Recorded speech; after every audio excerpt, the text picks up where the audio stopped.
Assalamualaikum warahmatullahi wabarakatuh. Selamat datang kembali di Mas N Channel untuk sharing mengenai perbaikan pelek belakang Yamaha Mio Soul karburator. Ini dimulai dengan membuka knalpot terlebih dahulu. Bagian baut depan knalpot kita lepas, kemudian bisa dilanjut dengan melepas baut pengikat yang ada di tengah-tengah. Di sini ada dua, di atas dengan menggunakan kunci nomor 14, yang di bawahnya dengan kunci nomor 12. Selanjutnya kita buka baut pengikat as roda. Kita gunakan bor torsi yang ada di pasaran. Selanjutnya kita buka baut pengikat untuk paha rem. Di sini cukup keras. Kita gunakan WD-40 atau oli untuk melumaskan baut ini supaya bisa dibuka dengan mudah. Seperti ini. Kemudian kita pisahkan per dan as paha rem. Selanjutnya kita bisa tarik roda ini keluar dan dilanjut kita bersihkan bagian rem belakang ini dengan menggunakan sikat. Nah, di sini kita gunakan bekas sikat gigi, kemudian kita bisa tarik ke bagian luar untuk melepas kampas rem, dan kita lanjut bisa bersihkan bagian dalam. Dan selanjutnya kita bisa beri pelumas untuk as paha rem, mumpung ini masih terbuka dan mudah untuk aplikasi oli atau WD-40 di bagian sini, sehingga nanti bisa lancar dan bisa lebih enak waktu menggunakan rem belakang. Selanjutnya bagian kampas rem belakang ini juga bisa kita bersihkan dengan menggunakan sikat ini. Kita lanjutkan dengan melepas stiker pelek dengan menggunakan alat tipis.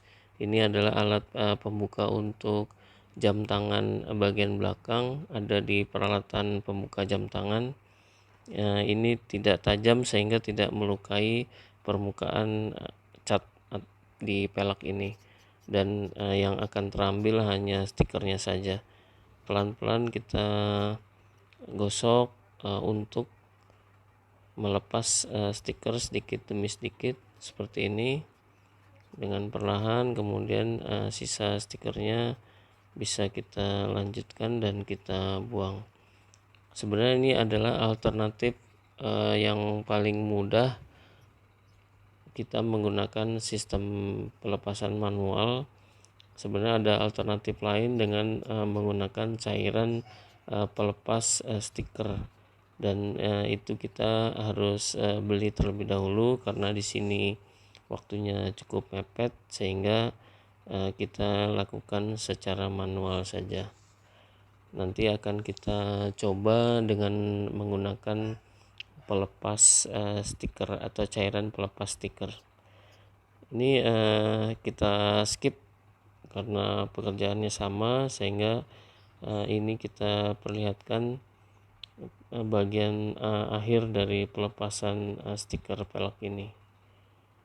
Ini sedikit demi sedikit kita lepaskan tanpa merusak permukaan cat dari pelek ini.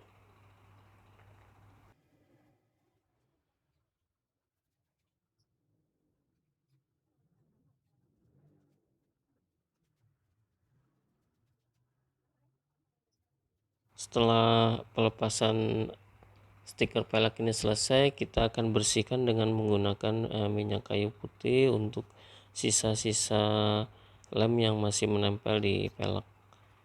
Ini kita aplikasi minyak kayu putih, kemudian kita lap dengan menggunakan kain, sehingga kita pastikan semua sisa stiker yang masih menempel di pelek ini bisa kita lepas. Kemudian lanjut ke sisi sebelahnya, hal yang sama, menggunakan alat yang sama kita lakukan pelepasan stiker, dan ini kita skip sehingga ini adalah bagian terakhir untuk melepas stiker. Teknik ini cukup mudah dan dibutuhkan kesabaran. seperti ini, sedikit demi sedikit kita geser dan lepas stikernya.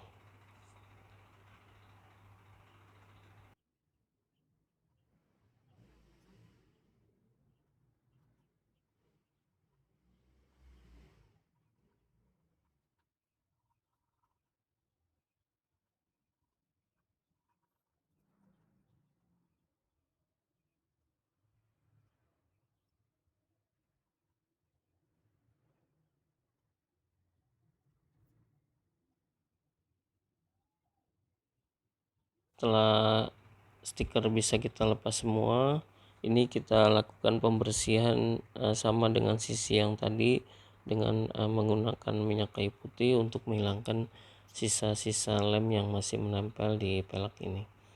Karena apabila masih ada sisa lem, nanti saat proses pengecatan dia tidak bisa menempel sempurna dan bisa merusak hasil akhir dari pengecatannya, sehingga harus kita pastikan sisa lem ini bersih. Selanjutnya kita lakukan pencucian untuk menghilangkan minyak, lemak, kotoran, dan sisa minyak kayu putih yang tadi kita gunakan.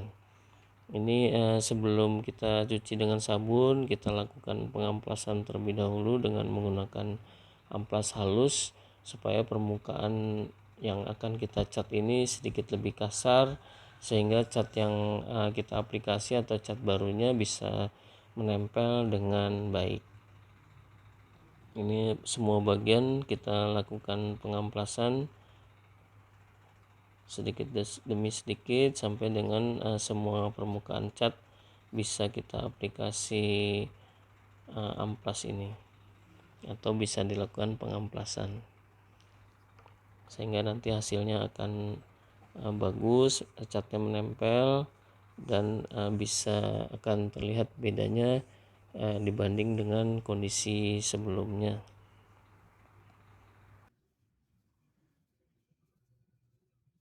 Setelah semua bagian kita amplas, ini kita lakukan pencucian dengan menggunakan sabun supaya sisa minyak, lemak, kotoran, bahkan sisa kayu putih bisa hilang dari permukaan pelek ini. Kita lakukan secara merata, sedikit demi sedikit.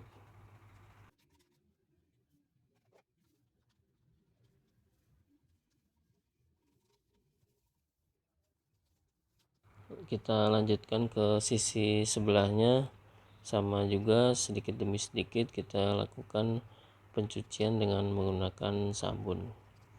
Untuk sabun di sini bisa apa saja, bisa sampo mobil, bisa sabun colek, bisa mama lemon.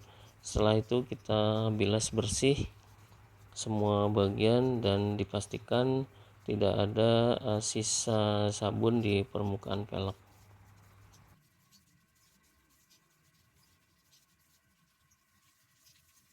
Setelah bersih dibilas, kita biarkan pelek ini mengering terlebih dahulu.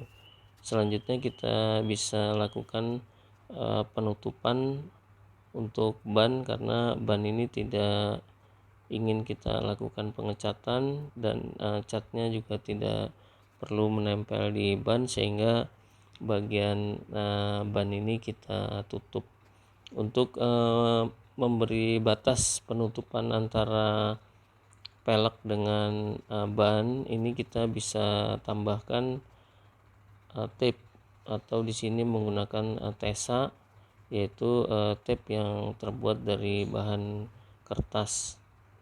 Ini kita lakukan penempelan persis di bibir pelek bagian dalam, dan apabila ada bagian yang menempel di pelek bisa kita geser dengan menggunakan kuku jari, sehingga pelek tidak tertutup dengan tesa ini. Nah, nanti hasilnya bagian lekukan yang ada pertemuan dengan ban juga bisa kita lakukan pengecatan, sehingga hasilnya baik, terkena semua cat untuk bagian-bagian pelek yang sedikit tersembunyi dan terhubung dengan ban. Satu persatu sampai dengan semua ban di sini kita tutup dengan tesa.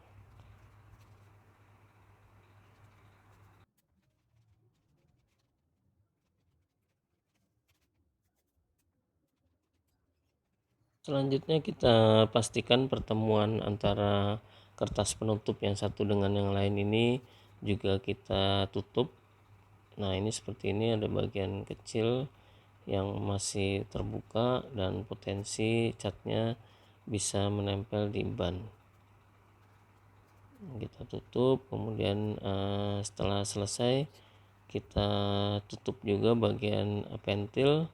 Di sini pentil kita tutup dengan menggunakan tip yang fleksibel sehingga lebih mudah aplikasi dan nanti melepasnya juga lebih mudah. Untuk pengecatan kita gunakan di tone premium black. Kita spray secara merata, dan untuk mengulang kita mesti tunggu 15 menit. Kemudian terakhir bisa kita spray dengan Ditone Clear Gloss plus aktivator. Di sini untuk memberikan kesan mengkilat dan lebih tahan terhadap goresan. Selanjutnya masker penutup bisa kita lepas. Nah, ini sedikit demi sedikit kita lepas, dan ini akan kita gunakan di sisi sebelah pelek yang belum kita lakukan pengecatan. Nah, karena ini dimensinya sama, maka satu bagian harus kita putus terlebih dahulu supaya lingkar rodanya bisa sedikit kita keluarkan untuk bisa kita aplikasi tesa atau tap kertas kembali. Seperti ini, sedikit demi sedikit kita pasang seperti sisi sebelahnya tadi untuk menutup bagian antara ban dengan pelek atau menutup ban secara sempurna. Dan kita bisa lakukan pengecatan pelek secara menyeluruh termasuk bagian lekukan yang terhubung dengan ban.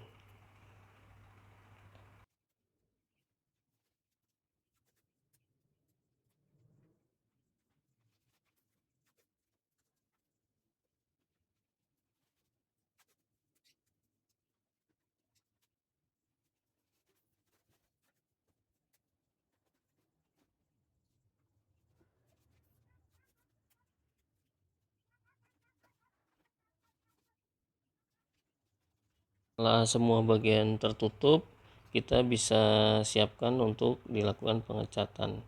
Pengecatan sama dengan sisi sebelah menggunakan Ditone premium warna hitam atau black. Kita bisa mulai dari bagian tepi terlebih dahulu, kemudian ke bagian palangnya, sisi samping palang, kemudian bagian permukaan yang besar. Dan apabila ingin diulang, ini kita mesti tunggu minimal 15 menit atau cat pertamanya ini mengering. Seperti ini kita lakukan pengulangan setelah didiamkan mengering untuk cat pertamanya. Kita cek bagian-bagian yang belum terkena dan kita spray. Terakhir kita gunakan Ditone Premium Clear Gloss plus aktivator. Di sini akan memberikan kesan mengkilat pada permukaan pelek dan bisa menambah kekuatan pelek, artinya bisa lebih tahan terhadap goresan. Setelah kita keringkan, kita lepas penutup pentil dan penutup ban. Dan seperti ini hasilnya sudah cukup baik dan sangat berbeda dengan kondisi awal sebelum kita lakukan pengecatan. Selanjutnya kita bisa siapkan untuk dipasang kembali di sepeda motor. Kita pasang terlebih dahulu rem belakang, dan di sini harus diperhatikan adanya notch atau tonjolan sehingga kalau salah ini tidak bisa dipasang sempurna. bagian bulatan depan disesuaikan dengan bagian yang pipih di bagian belakang. Kemudian roda kita bisa sesuaikan posisinya dengan bagian as, karena di bagian as ada spline, dan kita bisa pasang kembali baut pengikat as roda ini dan kita kencangkan dengan bor torsi. Kemudian kita bisa lanjut memasang mur atau baut dan per di bagian paha rem. Kita pasang ke bagian as untuk paha remnya. Selanjutnya mur kupu-kupu bisa kita pasang dan kencangkan, disesuaikan posisi rem supaya tidak terlalu menggesek sebelum kita gunakan remnya.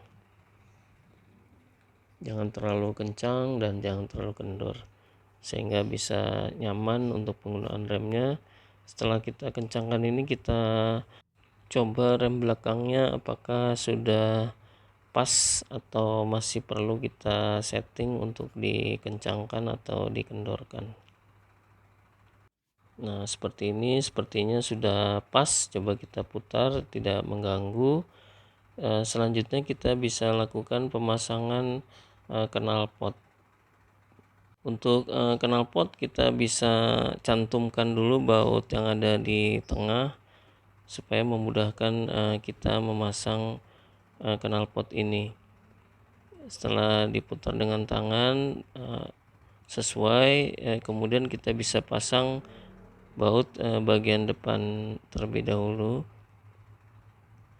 Kemudian kita putar dengan tangan untuk memastikan bahwa baut ini bisa masuk sempurna ke bagian boltnya. Kemudian kita bisa kencangkan satu bagian, kemudian sisi sebelahnya atau yang satunya kita pasang, dan kita pastikan baut tersebut masuk sempurna dan tidak selek. Kemudian kita kencangkan bagian depan maupun bagian belakang. Selanjutnya baut pengikat tengah ini kita kencangkan dengan tangan, kita pastikan ulirnya masuk sempurna dan tidak selek. Dan terakhir bisa kita kencangkan. Demikian sharing untuk perbaikan tampilan pelek belakang dengan menggunakan cat Titon. Semoga bermanfaat dan menjadi inspirasi. Sampai ketemu di sharing berikutnya. Wassalamualaikum warahmatullahi wabarakatuh.